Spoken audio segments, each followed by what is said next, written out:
lawsuit against Prince Andrew alleging sexual assault reaches a crucial stage at a court in New York today. His team will try to convince the judge to throw out a civil case brought by Virginia Giuffre, who accuses him of sexually assaulting her when she was 17. It follows the release of a document that shows Ms. Giuffre was paid $500,000 in exchange for committing not to sue any potential defendant connected to the Epstein case. It makes no specific mention of the Duke, who's always denied the claim, as our legal correspondent Dominic Casciani reports. A woman making the gravest of allegations, the unprecedented defendant, a prince of the realm, and now a day of critical court hearings for both Virginia Giuffre and the Duke of York. She says she was sexually exploited by the man on the right, Jeffrey Epstein.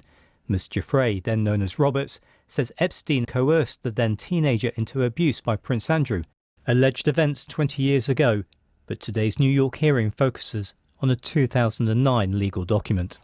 Back then, Ms. Giuffre, seen here at court in New York, accepted $500,000 to end her original case against Epstein. In the settlement, Virginia Giuffre agreed to release, acquit, satisfy and forever discharge Epstein from further claims. The wording goes on to cover any other person who could have been a potential defendant. It's so wide she promises not to bring any further case dating from the beginning of the world. Prince Andrew's lawyers say that means he can't be sued, but one lawyer who's represented some of Epstein's alleged victims says it's too vague to be enforceable.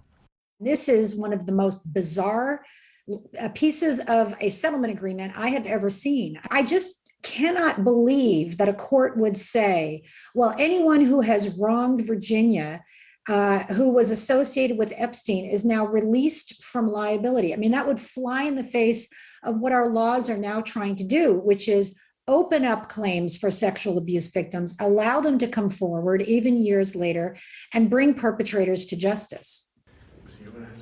The Duke's position remains unchanged since his November 2019 Newsnight interview. You can say categorically that you don't recall meeting Virginia Roberts, dining with her, dancing with her at Tramp, or going on to have sex with her in a bedroom in a house in Belgravia. I can absolutely categorically tell you it never happened. Do you recall any kind of sexual contact with Virginia Roberts then or any other time? None whatsoever. This afternoon, Prince Andrew's team will ask a New York judge to throw out Ms. Giuffre's case. Her lawyers say she's confident that won't happen, and one way or another, the Duke will have to answer her allegations. Dominic Casciani, BBC News.